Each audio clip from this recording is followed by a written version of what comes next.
एक बार की बात है। एक लड़का था, उसका नाम प्रकाश था, जो एक नगर में रहता था।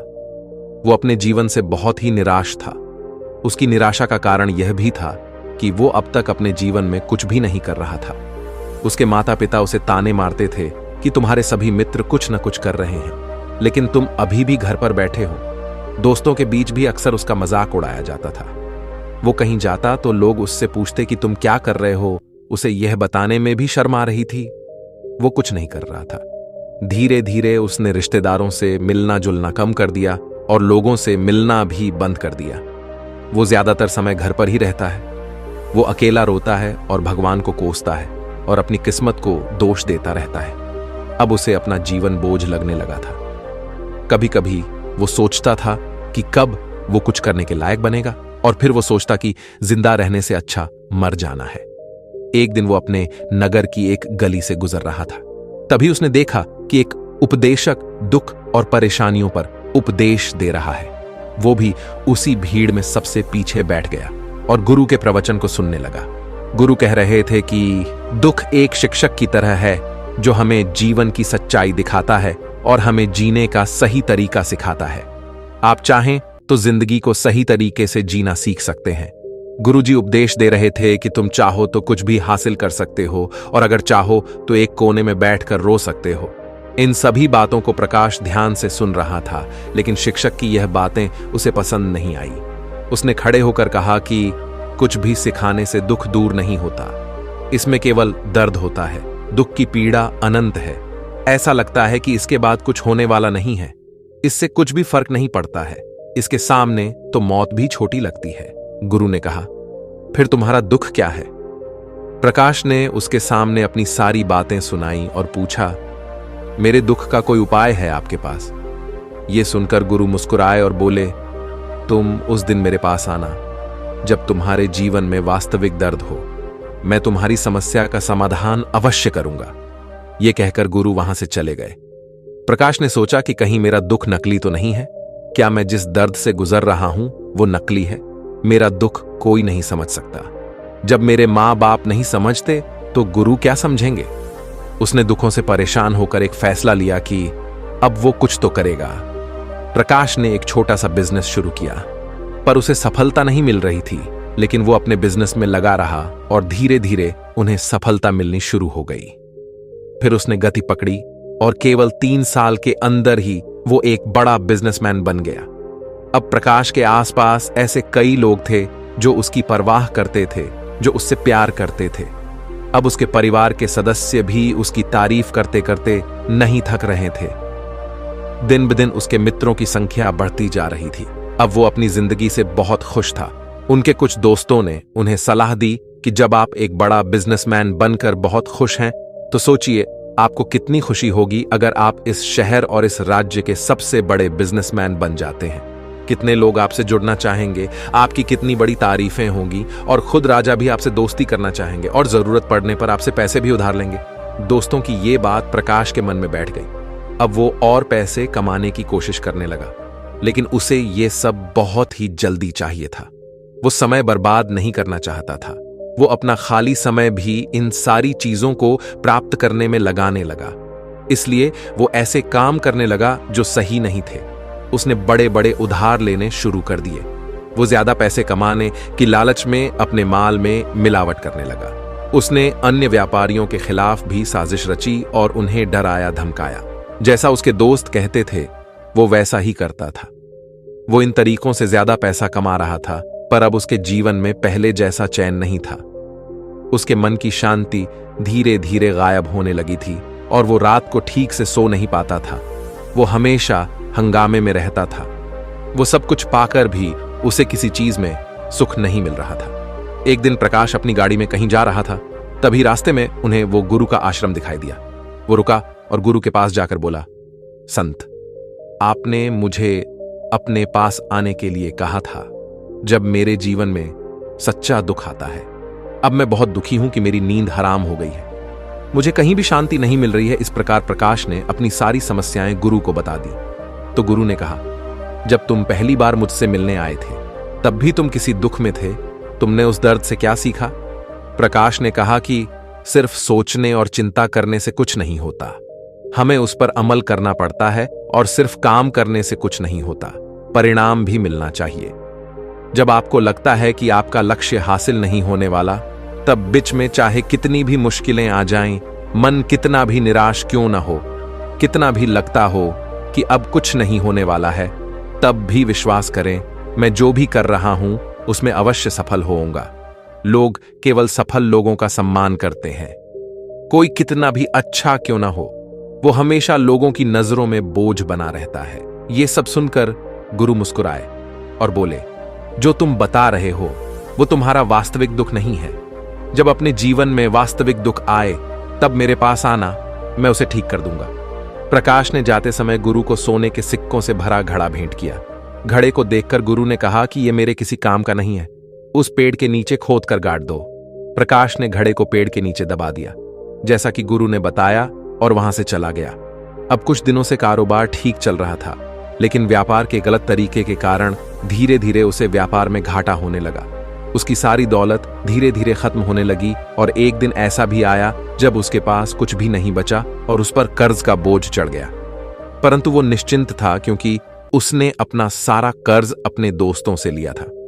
उसने सोचा कि उसके दोस्त बुरे वक्त में उनके साथ खड़े रहेंगे, लेकिन वैसा कुछ नहीं हुआ। जैसे ही बुरा वक्त आया, उसके दोस्त पहले उससे कर्ज मांगने लगे। अगर उसने कर्ज नहीं लौटाया तो उन्होंने उसे जान से मारने की धमकी भी दी। उनके सभी शुभचिंतक और प्रियजन उससे दूर हो गए। उसके दोस्त जो उसके साथ मस्ती किया करते थे, अब उससे दूर भाग रहे थे। उसका परिवार उसकी गलतियां और कमियों को गिनने लगा। उसकी सारी संपत्ति नीलाम कर दी गई और उसके पास कुछ भी नहीं बचा। जब उसने अपने पिता से मदद मांगी तो पिता ने कहा कि मेरे पास थोड़ी सी संपत्ति है, वो भी मैं तुम्हें दे दूं, तो मैं तुम्हारी मां को क्या कहूंगा? यह संपत्ति हमारा अंतिम उपाय है। प्रकाश के मन में गहरा दुख छा गया। उसके आसपास कोई नहीं था जो उनके दुख को समझ सके, जो उसे संभाल सके।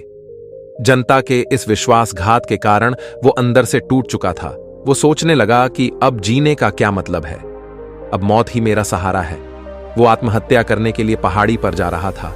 तब उसे याद आया कि उस गुरु ने उससे कहा था, मेरे पास आओ जब तुम्हारे जीवन में वास्तविक दुख हो।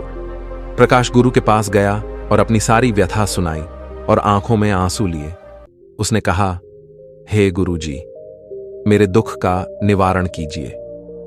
तो गुरु ने कहा, जब जीवन में असली दुख हो तब मेरे पास आ जाना, मैं उसे जरूर ठीक करूंगा। प्रकाश ने कहा कि यह क्या हो रहा है, मेरी जिंदगी में अभी दुख नहीं है, तो आखिर असली दुख क्या है? गुरुजी ने प्रकाश से कहा कि पहले तुम मुझे बताओ कि अपने दुख से तुमने क्या सीखा। प्रकाश ने कहा कि मैंने ये सीखा कि जो लोग हमारे जीवन में आते हैं वो हमारी सफलता और प्रगति के कारण आते हैं, और वो हमें धोखा जरूर देंगे, क्योंकि बुरे समय में वो हमारे साथ नहीं खड़े होंगे। वो अच्छे समय में हमारा फायदा उठाएंगे और बुरे समय में हमें छोड़ देंगे। उन लोगों पर ही भरोसा करें जो हमारे बुरे समय में हमारे साथ खड़े रहते हैं। लेकिन ऐसे लोग बहुत कम होते हैं, लेकिन जिनके पास है उन्हें उसकी कदर करनी चाहिए, उनका अपमान नहीं करना चाहिए। कभी भी किसी के खिलाफ साजिश नहीं रखनी चाहिए। अपना काम पूरी ईमानदारी और धैर्य से करें और कभी लालची मत बनो। अपने सारे दुख दर्द और अनुभव बयां करने के बाद प्रकाश गुरुजी के सामने आंखों में आंसू लिए बैठ गया।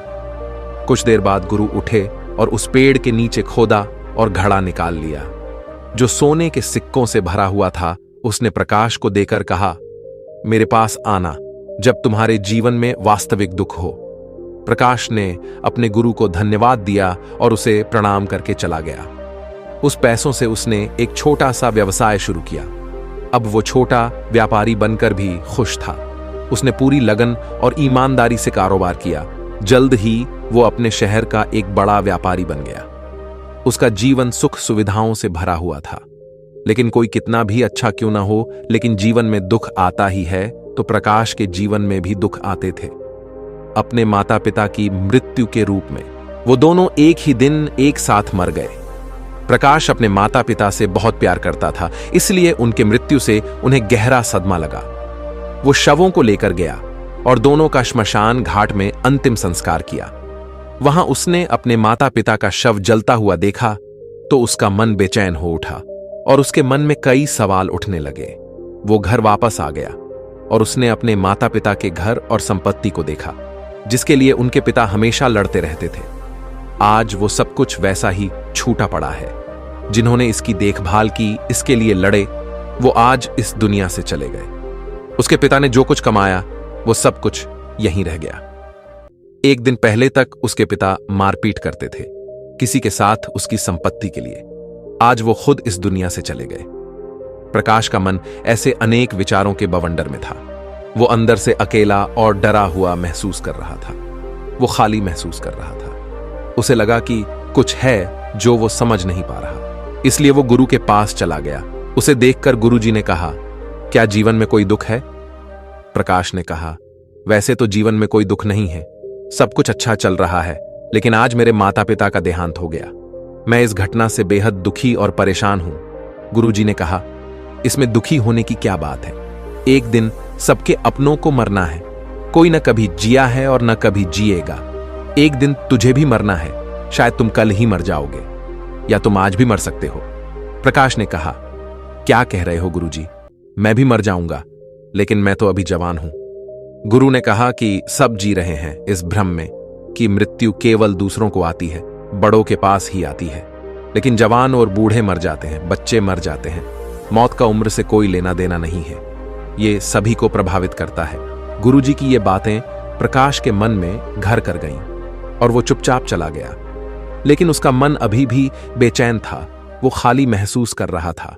वो सारा दिन अपने बारे में ही सोचता रहा कि वो कौन है, वो इस दुनिया में क्यों आया है, क्या जीवन का लक्ष्य केवल चीजों को खाना और मरना है?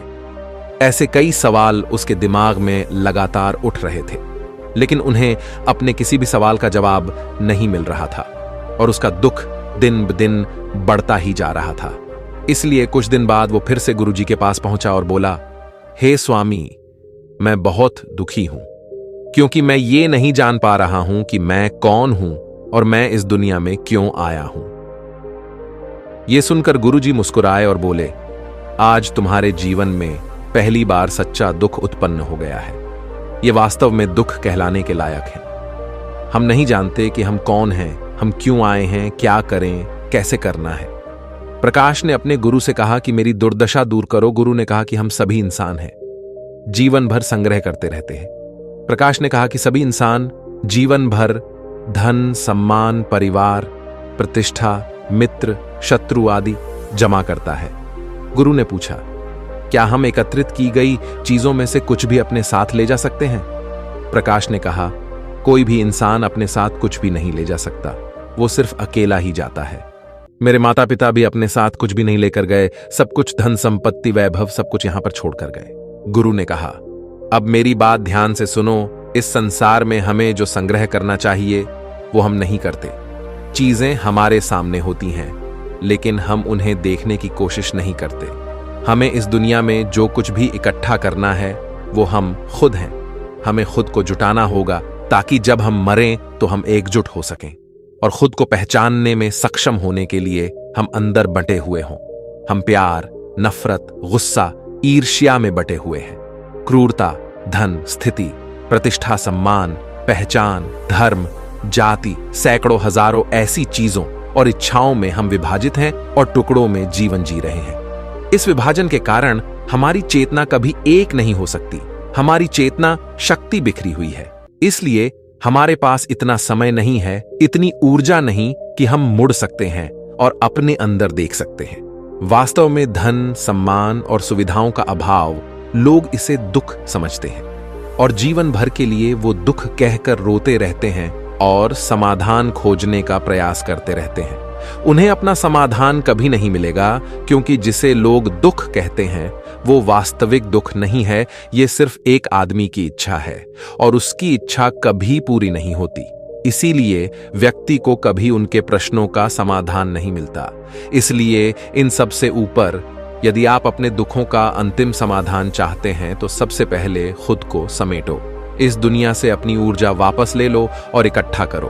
अपने आप पर ध्यान केंद्रित करो, स्वयं पर ध्यान दो। अपने मृत्यु से पहले अपने आप को जानने की कोशिश करो। बिखरो मत। प्रकाश ने कहा, तो गुरुजी, क्या हम इस संसार को छोड़ दें? हमारी सभी इच्छाओं को मार देना चाहिए। किसी से प्रेम नहीं करना चाहिए, धन संग्रह नहीं करना चाहिए, सम्मान की आशा छोड़ देनी चाहिए। गुरु ने कहा कि भावनाओं और इच्छाओं ऐसे बिखरे हुए मनुष्य में से निकल आओ। जैसे कोई पत्थर पहाड़ से गिरे तो उस पर पर्वत का कोई वश नहीं है सिवाय देखने के। वैसे ही परेशान होना और कुछ खोने से डरने वाले इंसान की इच्छाएं बेकाबू और दर्दनाक हैं। उसका अनियंत्रित मन इच्छा करता रहता है और कल्पना करता रहता है, और यही बात दुख देती है। लेकिन जब एक व्यक्ति अपने मन को एकत्र करता है तो वो जो कुछ भी करता है वो उसके नियंत्रण में होता है। फिर उसकी इच्छा से सारी इच्छाएं उत्पन्न होती हैं।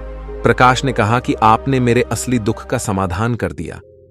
आपका बहुत बहुत धन्यवाद। अब से मैं खुद को समेटने, खुद को तराशने की कोशिश करूंगा।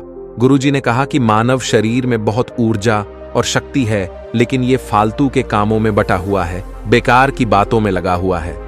ये एक बहुत ही शक्तिशाली मशीन की तरह है।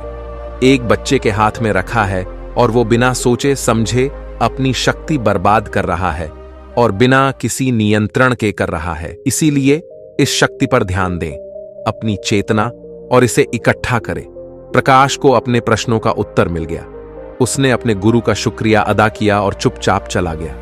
तो बस दोस्तों, उम्मीद है आपको यह कहानी पसंद आई होगी। अगर आपको यह कहानी पसंद आई हो तो लाइक करें और चैनल को सब्सक्राइब करें। धन्यवाद।